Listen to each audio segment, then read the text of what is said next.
to vlog number 4. 3. Oops. Yeah, 3. This is vlog episode number 3, and today we'll be doing an about us because I think we've never done one for YouTube. And so we asked you guys on Instagram for some questions on our Ask Me Anything on stories. Thank you. And we are going to answer 21 of them today. A little bit about us as Victor and Sam. I moved here 2 years ago from Canada, Toronto, and ever since then I've been in the creative field, taking photos, videos.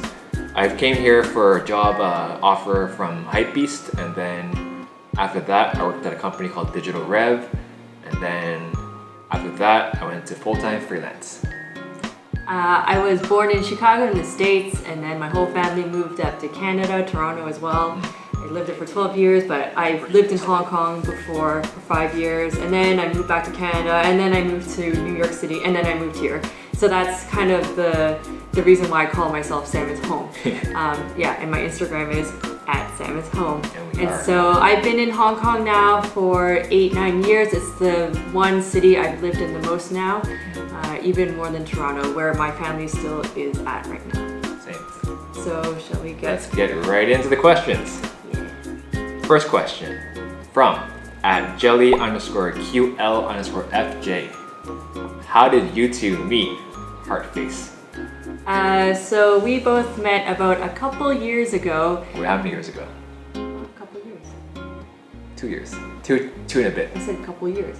A couple years ago through our friend Rosemary. She's another foodie Instagrammer who I met here when she was visiting Hong Kong, and she was telling me how this guy, a creative person, she didn't say he was an Instagrammer, was going to come to Hong Kong and move here for his job at Hypebeast.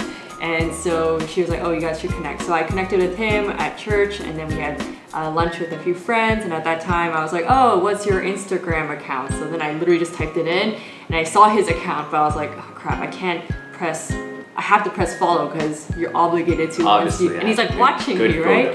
And so I was like, oh, okay. But at that time, I'm like, the style's like not really my style. What do you mean? It's still more like lifestyle. I do more like flat lace stuff. He used like all architecture at that time, more white and minimal stuff. It's like, whatever. Anyway, so I asked him like, hey, I'm gonna go on a shoot tomorrow at Omenta Sound of Coffee. Do you want to come? And that's how we started chatting and stuff. And then started dating. Next. Sham Keeve asks, what made you decide to make videos on YouTube? So from our first video on YouTube, vlog number 1, we sort of shared about this already. It's just a way that we can connect with you guys on a more personal level, more raw footage of behind the scenes of our day-to-day shoots, just to explain our lives behind Instagram accounts, so behind these perfect curated photos, a little bit about us. Just I guess a fun way of doing it. A long format of Instagram stories, essentially. Okay, next.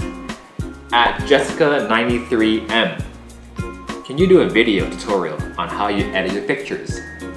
We really want to do this maybe in the future, but a lot of our photos, for me at least, because I'm a slow editor, it takes me at least an hour to edit, and a lot of it is it's not like a click of a button and it's like boom, perfect. I actually have to tweak a lot, and I need to ask him for input and stuff, so it takes me a long time. So maybe we'll do a hyperlapse. Yeah, like a time lapse. One day, like I'll just sit the camera and then I'll just be editing. You can see quickly how it's done. Screen capture.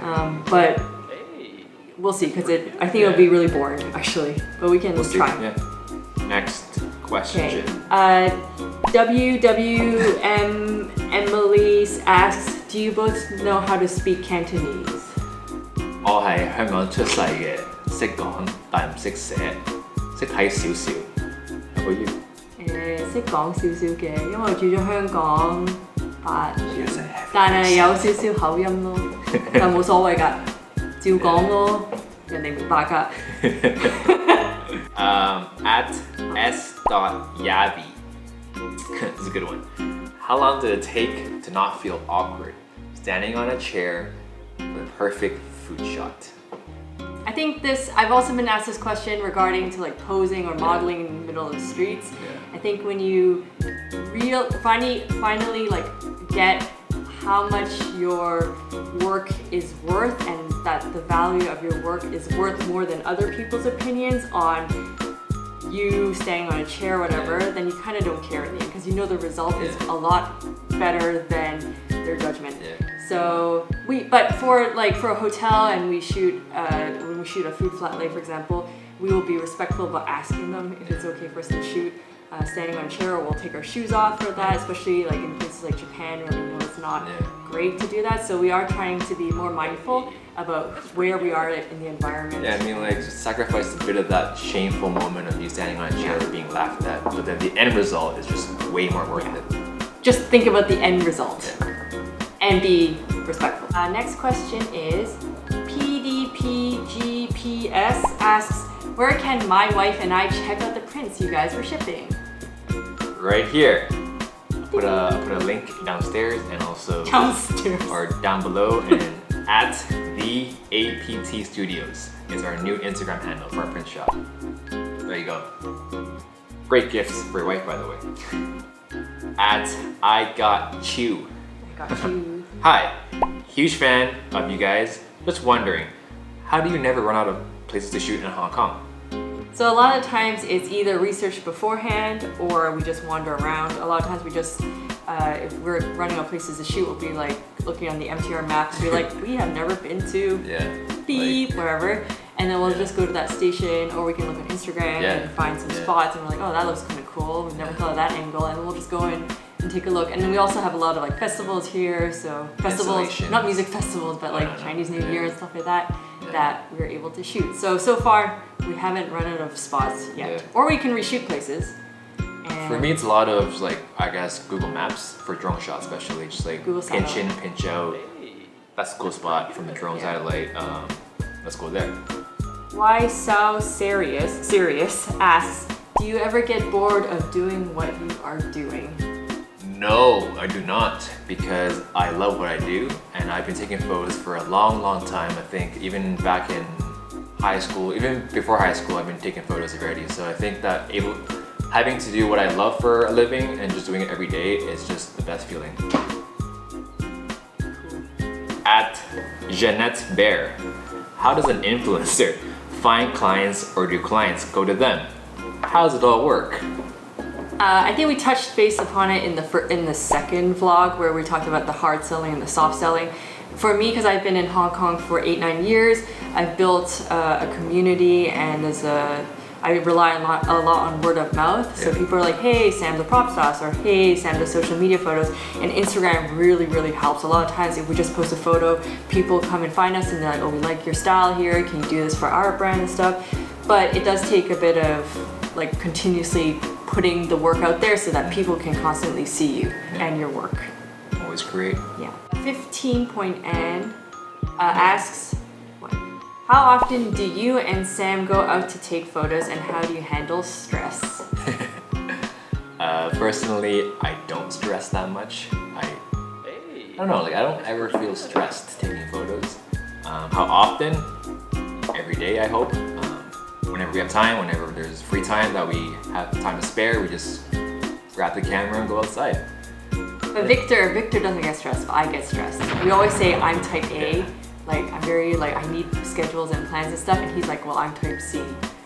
For chill. I'm type chill. I'm like, whatever. But I get stressed out really easily, and I've been learning how to manage my stress. But I've been managing it by just saying nothing or saying gibberish, and he can tell.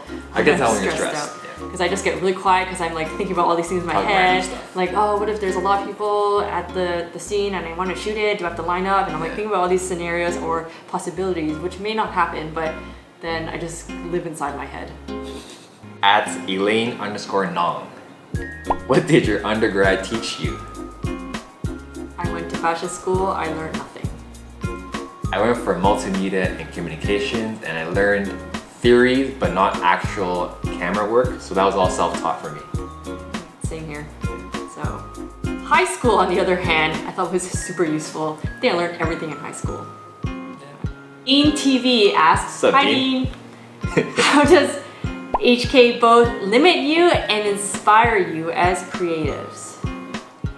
For me, I think Hong Kong is definitely an inspiring city because of this being photogenic, obviously. And I think it limits us because Hong Kong, for us, I guess speaking Chinese is not our native tongue, but surprisingly, most of our clients are all English speaking, or from North America or Europe. Or we can speak Chinglish to them. Chinglish to them, yeah. Kind of that works too. with PR agencies. But I think it's more of a benefit for us living in Hong Kong because we're never out of content. We're always shooting. There's always a new spot popping up that we can go check out. But I think as a whole, I love Hong Kong. Yeah. At L'Oreal Liu, I'm saying it right? L'Oreal Liu. Okay.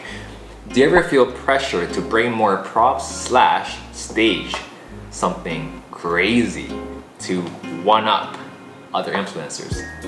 I don't think it's really about wanting up. Maybe it's becoming more creatively competitive. But I don't know. It's a bit like, yeah, I get what you're trying to get at. A lot of times as I think of a picture that I want to create, for example, recently we did something with Lynn Crawford for their Christmas series. And I had always wanted to do a picnic on Garden Hill in Shamshui-Po. And so that one required like bringing Christmas lights and having a picnic set up with tea, and then I asked my friend who had a really cute dog called Darlie to go up there, hike up there, and we set up this whole thing, waited for sunset. And so that was a bit of a crazy experience to do, just because there's a lot of unknowns when you go up there with people and with the weather and also the dog. I didn't know what the dog was going to do. So we do crazy setups, but I feel like it is in the context of whatever we're trying to promote or whatever the message is. I haven't done anything so crazy to the point in which I feel like it's too over the top, right? I mean, like I put Christmas lights in a hotel room, and I understand that hotel rooms don't have Christmas lights, but I feel like it just transforms the vibe of the photo. Yeah. But I haven't gone to the surreal side or to the, what do you call it, the photo conceptual side. The conceptual side. It's still kind of grounded in reality for you to say. But side note, a lot of people ask me what kind of Christmas lights I use. These are the ones I use. They're on a battery pack, and I also have some that are USB connected, and also some to the wall. So I have a variety of them. Next question. Aline Mermigas asks, do you prefer Sam in all her beautiful flowy dresses or prefer her mom jeans and t-shirts? I think if it's for a shot, if it's in an epic location, I'm shooting it for the picture itself, a dress is nicer for that epic wow moment. Not evening gowns though, just it's like a wrap dress. But casual date nights or just walking through the city, I like t-shirts and jeans and just a pair of Converse or white shoes. It's nice, I like that. At Nadine Hia, how do you make time for personal life when so much of it is invested in social media? Good question. I don't think we have that much of a work-life balance. I think everything is kind of integrated together. Like usually if you find us, we're either out shooting or eating food and about to go shoot or about to go back and edit pictures. Sometimes we watch Netflix just to make sure both of us aren't working, because if we don't really have, like, what do we do for leisure? Like what we do for work is what we love to do, right? For so fun then, too. for fun. So it's all kind of intertwined together. Work and fun. But I think that it just varies with each couple. I don't think it's something that's wrong. Yeah. See, fun. Asks, do you ever feel creatively restricted when you work with big brands? Yes.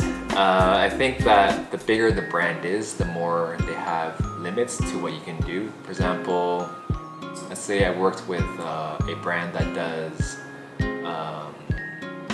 technology monitors. They have a specific creative brief that I have to follow in terms of color, in terms of the aesthetic, in terms of what I cannot put in there, so other brands. But in a way to avoid that, we obviously create a thing called a mood board, where we show photos that we've made in the past and say, hey, brand, this is what we want to do. This is okay with you guys. And if they approve it and we're okay with that, then we're good to go. Yeah, so to avoid any conflicts of interest or any miscommunication with brands, it's always best to ask them if they have a creative brief and if they have any images that they aspire to, preferably from your Instagram, because that's our style. That's also why they're hiring you, right? So then that way you're kind of on a similar foundation, and then you can discuss from there, because a lot of times you have to make sure brands are not cross promoting each other, or like hotel rooms, like are they okay with the Christmas lights, or are they okay with doing all the kind of crazy setups or whatever. Always communicate with the brand first. Yeah, to make sure that you keep the relationship good. Shaleen Watwani. Yeah. Sorry if I butchered your name. Do you take photos in the early hours? Were there or less people? Or how do you get shots? Yes, we do. We've done it in Milan at the Duomo, we've done it in New Zealand on a road trip, and we've also done it in Paris at the Eiffel Tower. All for sunrise. All sunrise. Navneet asks, how do you guys stay motivated to create unique content? What drives you? I think for me, staying motivated is just exploring by feet. So I think that whenever we want to explore something, our step count goes crazy because we want to make sure that we don't miss anything. So we walk from point A to point B to point C, making sure that every corner or every street neighborhood is explored so that we always are constantly motivated to create content. This is Mandy. This is for Sam. So if you could give advice to your younger self, let's say 16 years old, what would it be? I would say always go with your gut and don't let other people's Dictate your life. Opinions dictate your life, especially for me. I always feel like I always need to get permission from other people to do something, especially in the creative industry. Like back when fashion blogging was just a small thing, it was kind of like, why are you taking pictures of yourself? Why are you doing this? Why did you start a blog about baking and fashion? What's the branding behind that? It doesn't make sense. But then I feel like at the end of the day, it's like what you make of it, especially when it comes to your personal brand. And what I wish I did when I was 16 years old was I wish I really didn't care what other people said. Because I feel like, not that following is a huge issue, but I feel like I would have been ahead of my career if I really didn't care about what other people think. So I have mad respect for all those really big influencers who are at 1 million or whatever because they really didn't care about what other people thought and just started. Did it. And while I, on the other hand, was just so bogged by people's opinions of me that I really was scared to start anything. And so I really didn't believe in myself. So now it's better, but sometimes I'm like, what the hell am I doing? How do you decide where to shoot and how often do you create new content? Thanks. By @Betty_Po_. So how often? Every day, again. And deciding is we go on Instagram or like go under the Hong Kong geotag and just scroll, hoping to find a new spot that we haven't seen yet. And so for our final question, @Cha38690, she asked, where do you find the best egg waffles in Hong Kong? Well, let's go now and we'll show you. I'm hungry. Yeah. Mammy pancake. Thank you for all your questions. We really enjoyed answering all of them. And if you have any other questions, you can leave it down in the comments below or you can find us on Instagram. So please remember to like, comment, and subscribe, and we'll see you in the next one. See ya. Bye.